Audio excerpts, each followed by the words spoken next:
السلام علیکم ورحمۃ اللہ وبرکاتہ۔ بھائی کم سے کم میری گفتگو کے دوران آپ حضرات کیمرہ بند رکھیں، کیمرہ بند کر دے، بالکل بیٹھ جائیں، بات سنیں توجہ کے ساتھ، بیٹھ جائیے۔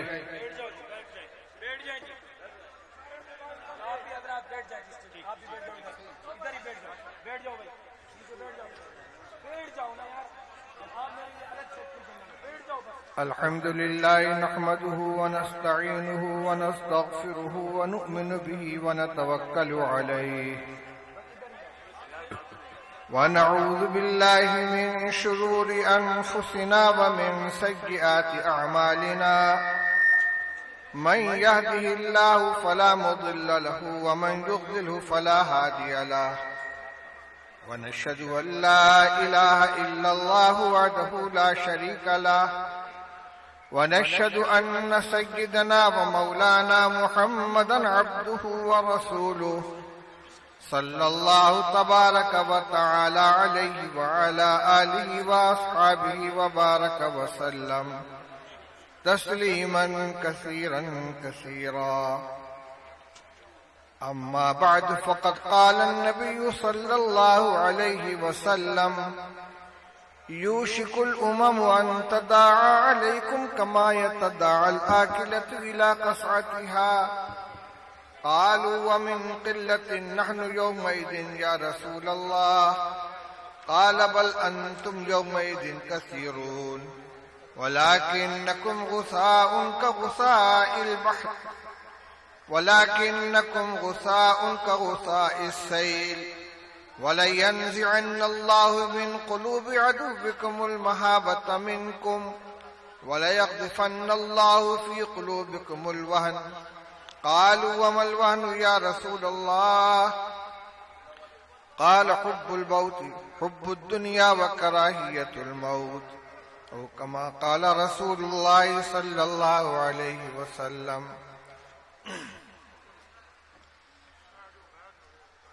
صدر محترم، علماء کرام، برادران اسلام، حاضرین مجلس، اس وقت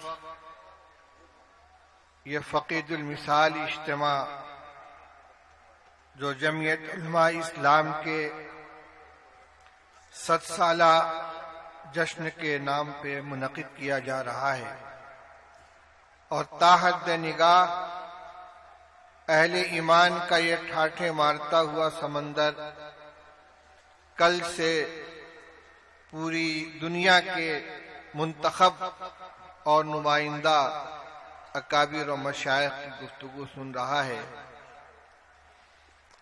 اس ناکارہ کو دارالعلوم دیوبند کی خدمت کے حوالے سے اس اجتماع میں حاضری کا حکم ملا اور مختصر وقت کے لیے حاضری کی سعادت حاصل ہو گئی.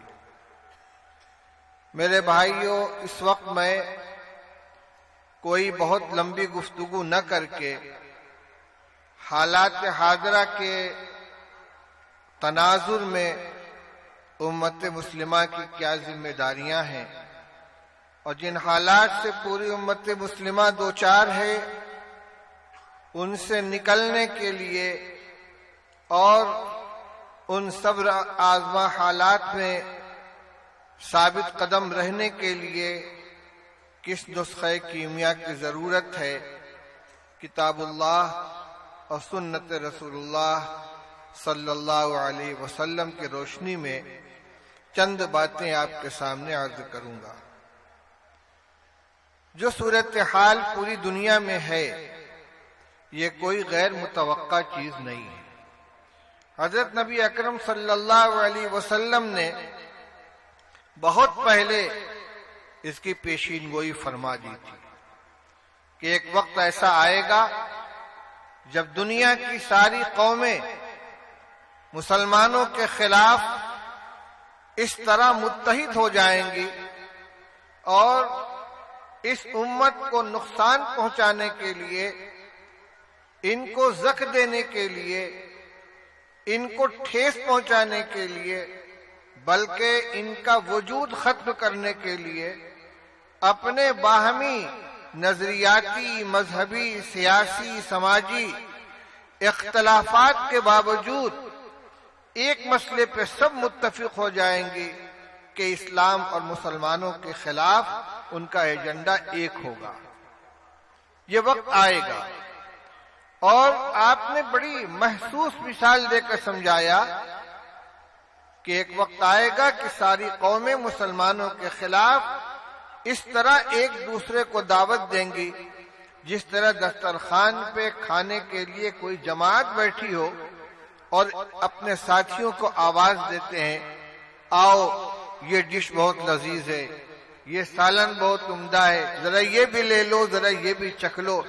اس طرح مسلمانوں کو لقمہ تر بنانے کے لیے ساری کی ساری قومیں آپس میں ایک دوسرے کو دعوت دیں گی۔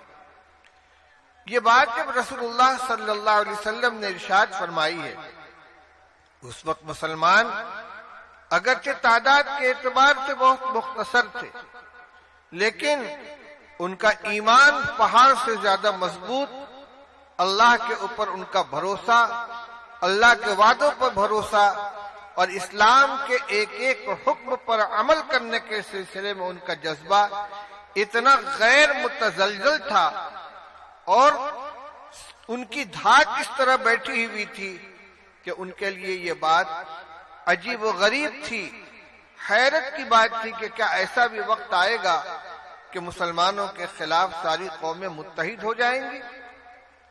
آخر اس کا سبب کیا ہوگا؟ انہوں نے خیال کیا کہ شاید مسلمان اس زمانے میں تعداد کے اعتبار سے بہت تھوڑے ہوں گے۔ تو بعض صحابہ نے پوچھا، وَمِن قِلَّةٍ نَحْنُ يَوْمَئِذٍ یا رسول اللہ، کیا اس زمانے میں ہم لوگ بہت تھوڑے ہوں گے؟ ہمارے دشمن زیادہ ہوں گے، ہم کم ہوں گے، بہت کم ہوں گے؟ رسول اللہ صلی اللہ علیہ وسلم نے ارشاد فرمایا، بل انتم یومئذ کثیرون، نہیں، تم تھوڑے نہیں ہوگے، تمہاری تعداد بہت ہوگی۔ وَلَكِنَّكُمْ غُثَاءٌ كَغُثَاءِ السَّيْلِ، لیکن تعداد کی کثرت کے باوجود تمہاری حیثیت ایسی ہوگی جیسے سیلاب کے زمانے میں پانی کی سطح پر بہنے والا کوڑا کرکٹ ہوتا ہے۔ بہترین مثال دی آپ نے، جب سیلاب آیا ہوا ہو، ہر طرف سے بارش کا، نالے کا پانی ایک ندی میں اکٹھا ہو رہا ہو، اور اپنے ساتھ جھاڑ جھنکار کوڑا کرکٹ بہا کر لے آئے، تو یہ کوڑا کرکٹ اتنا مقدار کے اعتبار سے زیادہ ہوتا ہے کہ پانی کی پوری سطح پہ چھا جاتا ہے، لیکن اس کے باوجود اس کی نہ کوئی قیمت ہوتی ہے، نہ اس کا کوئی وزن ہوتا ہے۔ جدھر بہاؤ اس کو لے کر جائے بہتا چلا جائے، کہیں کوئی رکاوٹ آئی ٹکرا گیا، کہیں نشیب آیا نیچے گر گیا، کہیں موڑ آیا گھوم گیا، کوئی اس کو کوڑی کے بھاؤ لینے کے لیے تیار نہیں ہوتا۔ تو مقدار کے اعتبار سے سیلاب کے اوپر بہنے والا کوڑا بہت ہوتا ہے، لیکن حیثیت کے اعتبار سے اس کی کوئی قدر و قیمت نہیں۔ تو رسول اللہ صلی اللہ علیہ وسلم نے فرمایا کہ جس زمانے کا میں تذکرہ کر رہا ہوں، اس زمانے میں مسلمان تعداد کے اعتبار سے بہت ہوں گے، لیکن حیثیت وہی ہوگی جو سیلاب کے اندر پانی کی سطح پر بہنے والے کوڑے کرکٹ کی ہوتی ہے۔ اور صورتحال کیا ہوگی؟ دو باتیں فرمائی، وَلَيَنزِعَنَّ اللَّهُ مِن قُلُوبِ عَدُوِّكُمُ الْمَحَابَّةَ مِنكُمْ، اللہ تعالی تمہارے دشمنوں کے دلوں سے تمہاری ہیبت نکال دیں گے۔ وَلَيَقْذِفَنَّ اللَّهُ فِي قُلُوبِكُمُ الْوَهْنَ، اور اللہ تعالیٰ تمہارے دلوں میں کمزوری پیدا کر دیں گے۔ رسول اللہ صلی اللہ علیہ وسلم نے ارشاد فرمایا ہے کہ بندوں کے دل اللہ تعالیٰ کی دو انگلیوں کے درمیان ہے، جدھر چاہیں اسے پھیر دیں، وہی دلوں میں قوت پیدا کرتے ہیں، وہی دلوں میں کمزوری لے آتے ہیں، وہی کسی کا روب ڈال دیتے ہیں اور وہی کسی کا روب نکال دیتے ہیں۔ فرمایا کہ بڑی تعداد میں مسلمان ہوں گے، لیکن دشمنوں کے دلوں سے ان کی ہیبت نکل گئی ہوگی اور خود ان کے دلوں میں کمزوری پیدا ہو چکی ہوگی۔ اللہ تعالیٰ ان کے دلوں میں وہن ڈال دیں گے۔ تو تو صحابہ نے پوچھا مل وہن یا رسول اللہ، آخر اس بزدلی اور اس کمزوری کی وجہ کیا ہوگی؟ آپ نے فرمایا حب الدنیا و کراہیت الموت، دو وجہیں ہوں گی، ایک دنیا سے محبت اور دوسرے موت کی کراہیت۔ یہ حاصل ہے اس حدیث پاک کا۔ آج مسلمان تعداد کے اعتبار سے پوری دنیا میں دوسری بڑی اکثریت کے اندر ہے۔ اگر عیسائیوں کو، جو خواہ مذہبی طور پر عیسائی ہوں یا قومی مردم شماری کے اعتبار سے اپنے کو عیسائی کہتے ہوں، ان سب کو ایک مذہبی یونٹ تسلیم کر لیا جائے تو اس کے بعد پوری دنیا میں سب سے بڑی تعداد مسلمانوں کی۔ کم از کم 22 مسلم اسٹیٹ ہیں جہاں مسلمان اکثریت میں خود ان کی حکومت۔ کئی ایسے ممالک ہیں کہ جہاں ان کی بہت بڑی تعداد ہے۔ اگر پوری دنیا کے مسلمانوں کو شمار کیا جائے تو ان کو قلیل نہیں کہا جا سکتا۔ حضور نے فرمایا تھا بل انتم یومئذ کثیرون، تم بہت ہوگے۔ آج کے جو حالات ہیں وہ بتا رہے ہیں کہ واقعی اتنی حکومتیں، اتنی تعداد ہے، دولت کے سرچشمے مسلمانوں کے پاس ہیں، پیٹرول کے کنویں ان کے پاس ہیں، دولت کی فراوانی ہے، عددی اکثریت ہے، لیکن آج پوری دنیا میں مسلمانوں کا کوئی وزن نہیں ہے، کوئی ان کی طاقت نہیں ہے۔ اس کی بنیاد کیا ہے؟ رسول اللہ صلی اللہ علیہ وسلم نے دو باتیں ارشاد فرمائی ہیں، حقیقت میں وہی ہمارے لیے غور کرنے کی چیز ہے۔ دو اسباب ہیں، ایک دنیا کی محبت اور دوسرے موت کی کراہیت۔ دنیا کی محبت کا مطلب کیا ہوا؟ دو چیزیں ہیں۔ رسول اللہ صلی اللہ علیہ وسلم نے ارشاد فرمایا من احب دنیاہ اضر بآخرتہ ومن احب آخرتہ اضر بدنیاہ فآثروا ما يبقى على ما يفنى او كما قال رسول اللہ صلی اللہ علیہ وسلم۔ آپ نے ارشاد فرمایا کہ جو آدمی اپنی دنیا کو محبوب بنائے گا اسے اپنی آخرت کا نقصان اٹھانا پڑے گا، اور جو اپنی آخرت سے محبت کرے گا اسے دنیا کا نقصان برداشت کرنا پڑے گا۔ دونوں چیزیں برابر اور یکساں طور پر اس کے ہاتھ لگ جائیں، دنیا کے اعتبار سے بھی کوئی نقصان نہ ہو اور آخرت کی بھی مکمل کامیابی حاصل ہو جائے، یہ ہو نہیں سکتا۔ دونوں میں تقابل ہے۔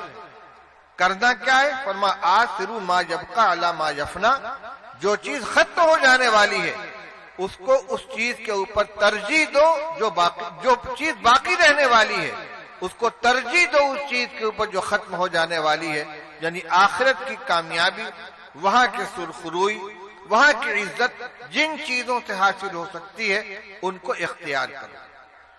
آپ نے ارشاد فرمایا حب الدنیا راس کل خطیئۃ، دنیا کی محبت ہر خطا اور ہر گناہ کی بنیاد ہے۔ آدمی جھوٹ کیوں بولتا ہے؟ بے ایمانی کیوں کرتا ہے؟ حقوق طلب کیوں کرتا ہے؟ خونریزی کیوں کرتا ہے؟ کوئی نہ کوئی دنیاوی منفعت اس کے پیش نظر ہوتی ہے۔ اور اسلامی تعلیمات، شرعی احکام، ان پر عمل کرنا دشوار کیوں ہو جاتا ہے؟ اس لیے کہ ان اعمال کا جو صلہ آخرت میں ملنے والا ہے، ان پر جو کامیابی کا فیصلہ ہے اللہ تعالیٰ کی طرف سے، وہ ہماری نگاہوں سے اوجھل ہو چکا ہے۔ اس لیے میرے بھائیوں، رسول اللہ صلی اللہ علیہ وسلم نے جہاں آنے والے حالات کی پیشین گوئی کی ہے، وہیں مرض کی بھی نشاندہی کی ہے، اور جب مرض کی نشاندہی ہو گئی تو اسی کے ضمن میں اس کا علاج بھی آ گیا کہ آج ہمیں سب سے پہلی بات یہ ہے کہ مسلمانوں کو اپنی زندگی میں تبدیلی لانے کی ضرورت ہے۔ وہ تبدیلی کیا ہوگی؟ اسی ضمن میں ایک بات اور عرض کرتا چلوں، ساری دنیا مسلمانوں کے خلاف ہے اور اسلام کے خلاف ہے، ہر محاذ پر، سیاسی اعتبار سے اور اسی کے ساتھ ساتھ جو جتنی کوششیں ہو سکتی ہیں اسلام کو اور مسلمانوں کو بدنام کرنے کے لیے ہر سطح پر اس کوشش کو ان ذرائع کو اختیار کیا جا رہا ہے، استعمال کیا جا رہا ہے۔ اور یہ زمانہ پروپیگنڈے کا ہے۔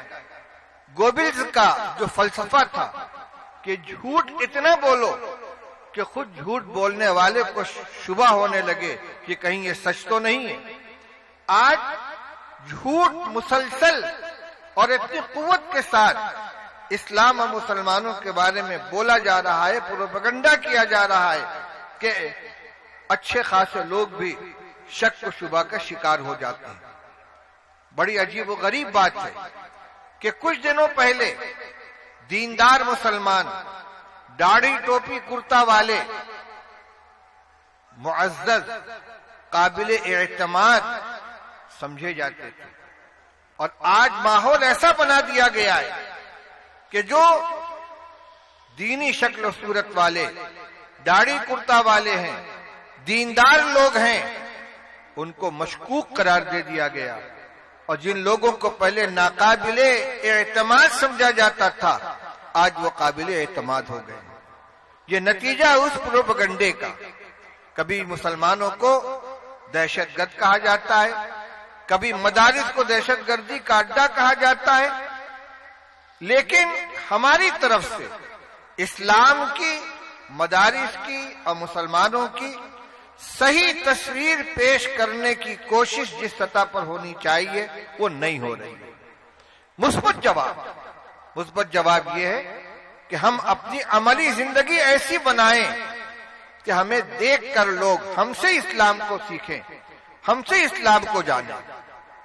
یہ مختصر ہے، میں زیادہ تفصیل کے ساتھ گفتگو نہیں کر پاؤں گا، لیکن ہمیں زندگی گزارنے کا جو طریقہ عطا کیا گیا ہے، کچھ تو وہ اعمال ہیں جن کا تعلق ہماری اپنی ذات سے ہے، عبادات ہیں، طاعات ہیں، فرائض و واجبات ہیں، کچھ محرمات ہیں، کچھ کرنے کے کام ہیں، کچھ نہ کرنے کے، لیکن اس کے ساتھ ساتھ بہت سے اعمال اور معاملات اور اخلاق وہ ہیں جس میں مسلمان اور غیر مسلم کی کوئی تمیز نہیں ہے، ہر ایک کے ساتھ ہمیں یکساں معاملہ کرنا ہے۔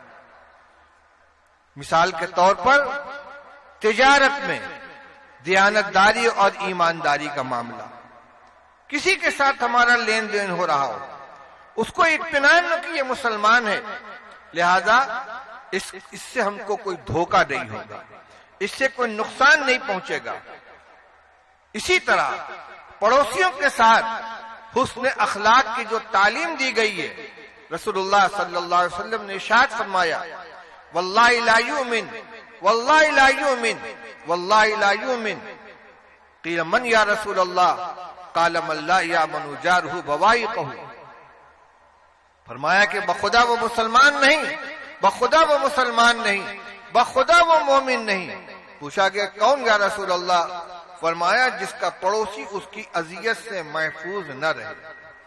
اتنا کوئی امتیاز نہیں ہے کہ وہ پڑوسی مسلمان ہے کہ یہودی ہے کہ عیسائی ہے کہ اور کسی مذہب سے تعلق رکھنے والا ہے، جو پڑوسی ہے، پڑوسی ہونے کی بنا پر ہمارے حسن سلوک کا وہ مستحق ہے۔ اسلام نے تو فرمایا کہ پڑوسی کی بھی مختلف قسمیں، الجار ذی القربى والجار الجنوبی والصاحب بالجنب۔ ایک پڑوسی وہ ہے کہ جو پڑوسی بھی ہے، رشتہ دار بھی ہے، ایک پڑوسی وہ ہے کہ جو صرف پڑوسی اور اجنبی ہے، اور ایک وہ شخص ہے کہ جو مستقل پڑوسی نہیں ہے، تھوڑی دیر کے لیے آپ کے پہلو کا ساتھی بن گیا ہے۔ ایک ٹرین میں آپ سفر کر رہے ہیں، آپ کی سیٹ پر آپ کے بغل میں جو شخص بیٹھا ہوا ہے، فلائٹ میں آپ سفر کر رہے ہیں، آپ کے بازو میں جو آدمی بیٹھا ہوا ہے وہ آپ کا پڑوسی ہو گیا۔ اسلام کے علاوہ کسی نے یہ حق چند منٹ کے پہلو میں بیٹھنے والے کو نہیں دیا ہے، یہ قرآن کی تعلیم ہے۔ آپ یہ محسوس کریں کہ ہمارا مذہب ان کو یہ سکھلاتا ہے، اس کو یہ بات محسوس ہونی چاہیے کہ ایک اجنبی شخص کے مقابلے میں ایک دوسرے کے مقابلے میں مسلمان کے بغل میں بیٹھنے میں مجھ کو عافیت ملے گی، راحت ملے گی۔ رسول اللہ صلی اللہ علیہ وسلم نے اس کا بھی حق بیان فرمایا ہے، قرآن نے اس کا حق بیان فرمایا ہے۔ ہمارے بغل میں ایک شخص نماز پڑھ رہا ہے، حکم یہ ہے کہ بازو کو نرم رکھو۔ آپ کے بغل میں جو نمازی کھڑا ہوا ہے تو اتنے ٹائٹ مت رہو کہ اس کو تکلیف ہو، خود دب جاؤ۔ سجدے میں جاؤ تو تھوڑا سمٹ جاؤ۔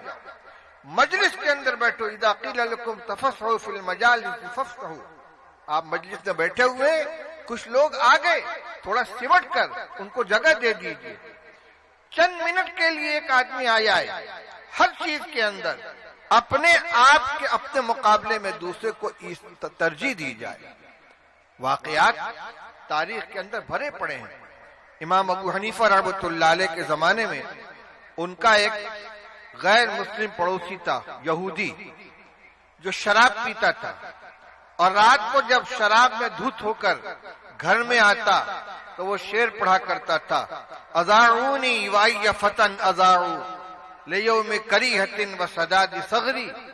لوگوں نے مجھے کھو دیا، مجھے ضائع کر دیا، اور کیسے جوان کو ضائع کر دیا جو جنگ کے دن اور سرحدوں کی حفاظت کے موقع پر کام آ سکتا تھا۔ ایک ترنگ کے اندر پڑتا تھا، ایک مرتبہ گرفتار ہو گیا، پولیس اس کو پکڑ کے لے گئی۔ امام ابو حنیفہ رحمۃ اللہ علیہ کو خبر لگی، پڑوسی تھا، یہودی تھا، شرابی تھا، بہت نیک آدمی نہیں تھا لیکن پڑوسی تھا۔ امام صاحب تشریف لے گئے، اس کا جرمانہ ادا کیا اور اسے رہا کرا کے لے آئے اور فرمایا ما اذعناکا، تو کہتا تھا کہ لوگوں نے ہمیں ضائع کر دیا، ہم نے تمہیں ضائع نہیں کیا، دیکھو تم کو ہم چھڑا کر لے آئے۔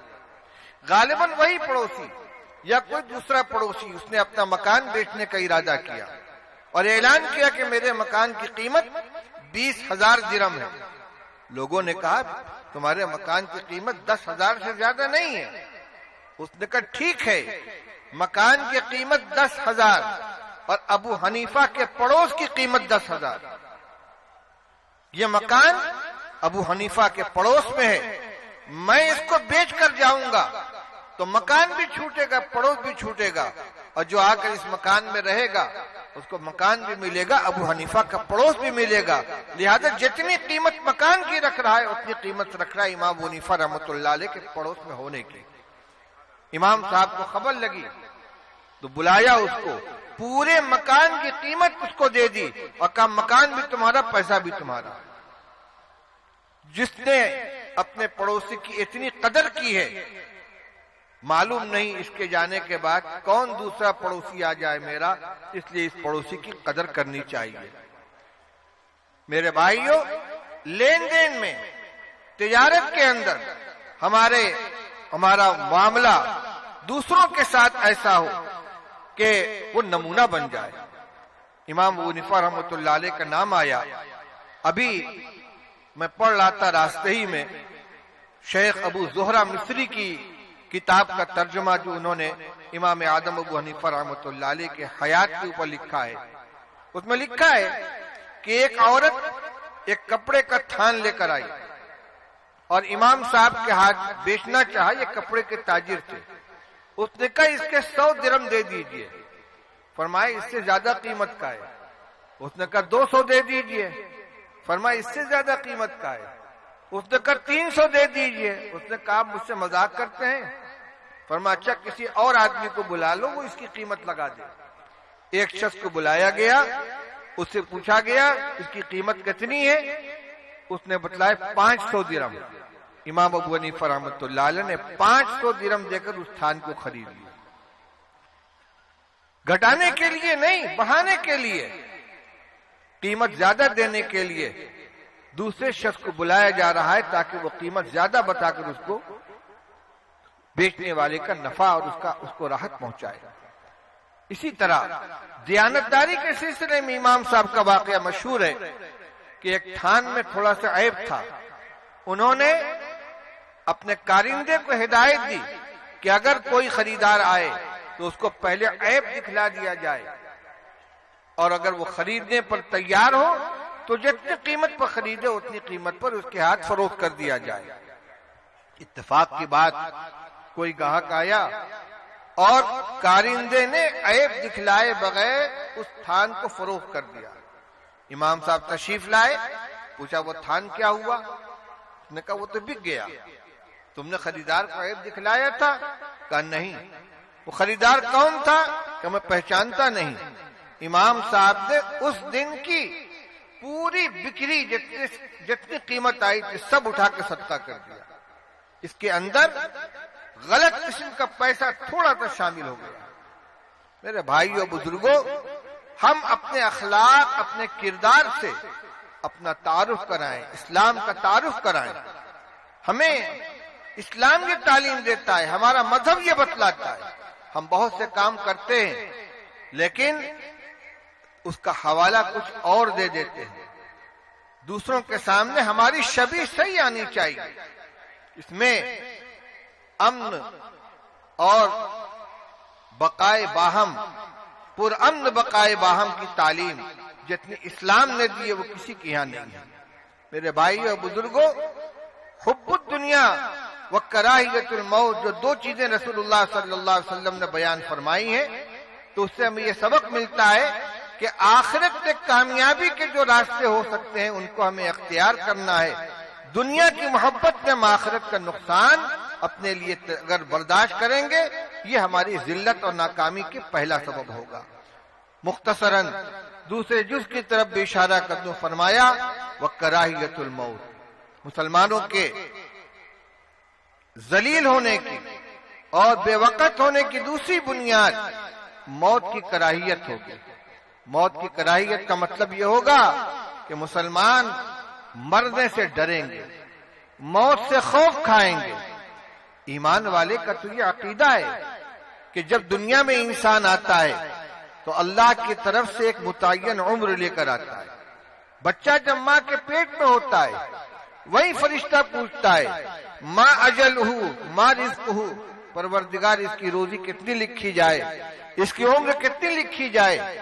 اور دونوں کے بارے میں جو فیصلہ ہو گیا اس میں نہ عمر میں ایک لمحے کی کمی زیادتی ہو سکتی ہے، نہ رزق میں ایک دانے کی کمی زیادتی ہو سکتی ہے۔ اذا جاء اجلہم لا یستأخرون ساعۃ ولا یستقدمون، موت اپنے وقت پر آئے گی اور جہاں اور جس حال میں لکھی اسی طرح آئے گی۔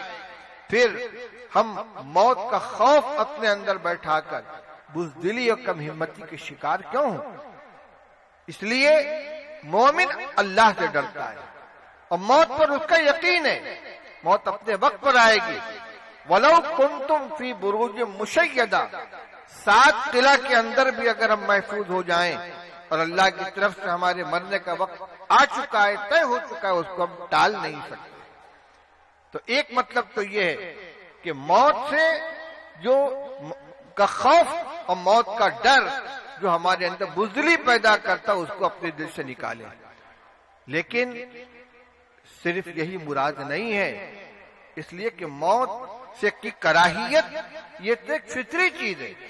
چنانچہ جب رسول اللہ صلی اللہ علیہ وسلم نے ارشاد فرمایا کہ من احب لقاء اللہ احب اللہ لقاءہ ومن کرہ لقاء اللہ کرہ اللہ لقاءہ، ارشاد فرمایا کہ جو شخص اللہ سے ملنے کو پسند کرتا ہے اللہ تعالیٰ اس سے ملنے کو پسند کرتے ہیں، اور جو اللہ سے ملنے کو ناپسند کرتا ہے اللہ تعالیٰ اس سے ملنے کو ناپسند کرتے ہیں۔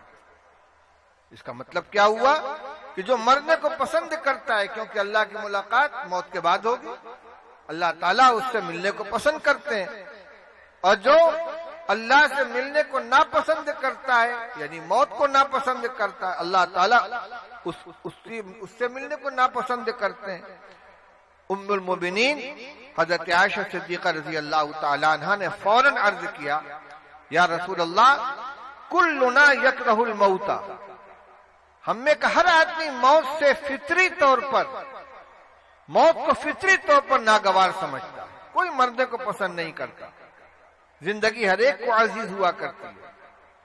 تو رسول اللہ صلی اللہ علیہ وسلم ارشاد فرمایا لیس ذاکی، موت کی جو فطری ناگواری ہے وہ مراد نہیں ہے بلکہ میں کچھ اور کہنا چاہتا ہوں۔ آپ نے ارشاد فرمایا کہ جب اللہ کا نیک بندہ جس نے اپنی زندگی اللہ کی مرضی کے مطابق، شریعت کے حکام کے مطابق گزاری ہے۔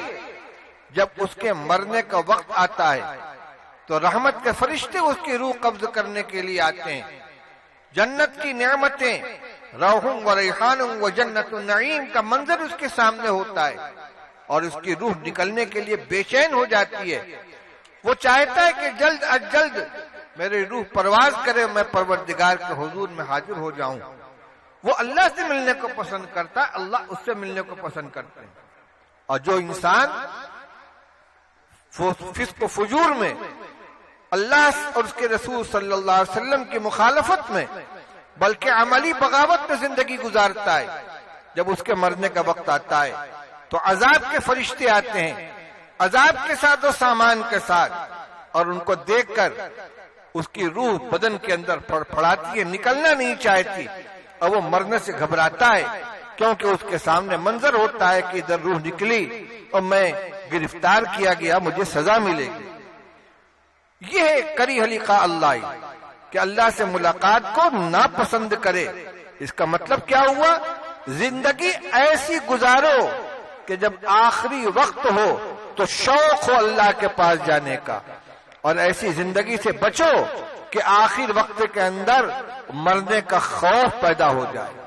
شیخ سعدی رحمۃ اللہ علیہ نے مختصر لفظوں میں ایک بہت خوبصورت انداز میں یہ بات کہی ہے، ارشاد فرمایا، یاد داری کہ وقت زادہ نے تو ہم خندہ بدند تو گریاں، یاد داری کہ وقت زادہ نے تو ہم خندہ بدند تو گریاں، ہم چنازی کہ وقت مردنے تو ہم گریاں شوند تو خندہ۔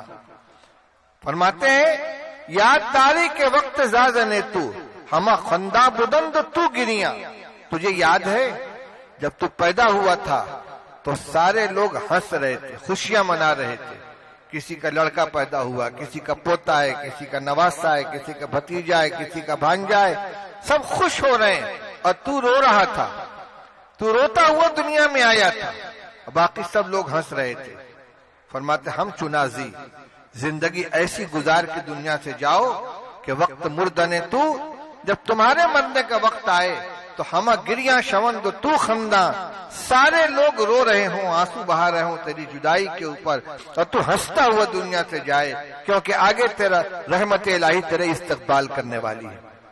اب اس روایت کی روشنی میں دیکھیں تو حب الدنیا و کراہیت الموت کا مطلب کیا ہوا کہ مسلمانوں کے اندر بزدلی اور کمزوری اور بے وقتی پیدا ہونے کے دو اسباب ہوں گے، ایک تو دنیا کی محبت، دوسرے ایسی زندگی گزارنا کہ اس زندگی کے بعد جب دنیا سے جانے کا وقت ہو تو مرنے کے لیے تیار نہ ہو، خوف ہو کہ عذاب الہی میں گرفتار ہو جاؤں گا۔ اس لیے اس کی تیاری یہ ہے کہ آدمی شریعت اور سنت کے مطابق زندگی گزارنے کی کوشش کرے۔ انشاءاللہ یہی نسخہ ہے کہ جو ہر شخص اپنے طور پر اپنا سکتا ہے، اپنی جگہ پر اس کو اختیار کر سکتا ہے۔ رسول اللہ صلی اللہ علیہ وسلم نے جہاں بیماری بتلائی ہے اس کا علاج بھی بتلا دیا۔ اللہ تعالی ہم سب کو عمل کرنے کی توفیق عطا فرمائے۔ اس عظیم الشان مجمع کے ذریعے حدیث پاک کا یہ پیغام میں پوری امت تک پہنچانا چاہتا ہوں۔ اللہ تعالی ہمیں اس کی توفیق عطا فرمائے۔ وآخر دعوانا ان الحمد للہ رب العالمین۔